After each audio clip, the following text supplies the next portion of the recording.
आखिर राधिका के कैरेक्टर पर सवाल क्यों उठ रहे हैं? राधिका की मां ने चुप्पी तोड़ी तो इतना बड़ा बयान क्यों दिया? गोलीकांड के वक्त जब मां मौजूद थी सामने तो ये सब कैसे होने दिया? एक बेटी की पिता ने जान ले ली, जिसके बाद इस खबर ने पूरे देश में सनसनी फैला दी। हर शख्स जानना चाहता है कि आखिर राधिका को उसके पिता दीपक यादव ने क्यों मारा। क्या बात थी जो वजह बनी एक पिता के कातिल बनने की?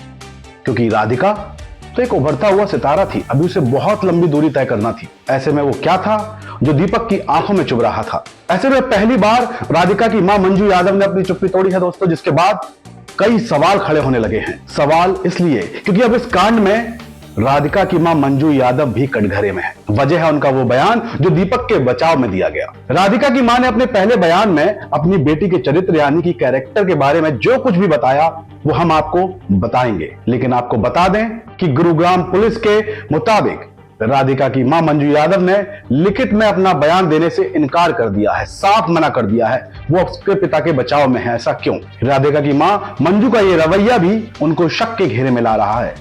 वहीं सबसे बड़ा सवाल ये उठ रहा है, जब एक पिता अपनी बेटी को गोलियों से भून रहा था उस वक्त उसकी मां मंजू यादव क्या वाकई वहां मौजूद थी?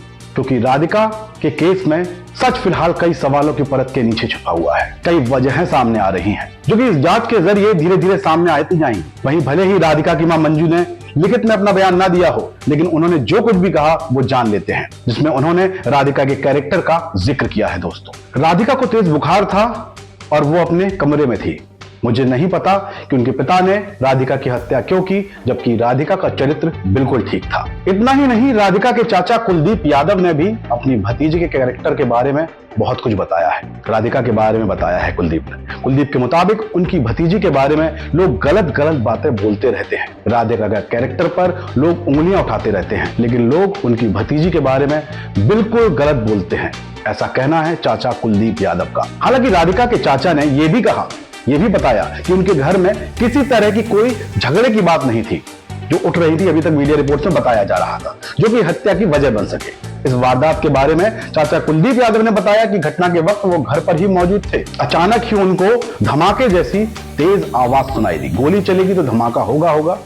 जैसे ही उनको पता चला, वहां पहुंचे तो उन्होंने देखा कि राधिका अपनी रसोई में खून से लथपथ पड़ी थी। कुलदीप यादव का बेटा भी इस दौरान वहां पहुंच गया।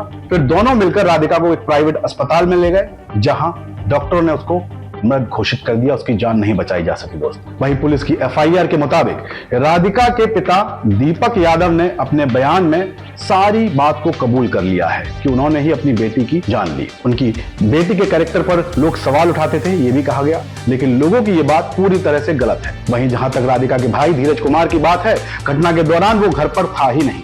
वो प्रॉपर्टी डीलिंग का काम करता है और उस वक्त वो अपने ऑफिस में मौजूद था, ऐसी बात कही जा रही है। यहां आपको यह जानना बहुत जरूरी है दोस्तों कि राधिका की उम्र केवल 25 साल की थी। राधिका का जन्म 23 मार्च 2000 में हुआ था। राधिका यादव एक टेनिस खिलाड़ी थी, बहुत ही अच्छी खिलाड़ी, और अंतर्राष्ट्रीय स्तर पर भी खेल चुकी थी, भारत को लीड कर चुकी थी। टेनिसखेलो.com के मुताबिक राधिका की इंटरनेशनल टेनिस फेडरेशन में डबल्स प्लेयर में रैंकिंग जो है 113 थी। ITF डबल्स में टॉप 200 में राधिका की ये बेस्ट रैंकिंग थी। राधिका यादव देश की उभरती हुई खिलाड़ी थी, लेकिन उनके पिता ने अपनी बेटी की ही जान ले ली।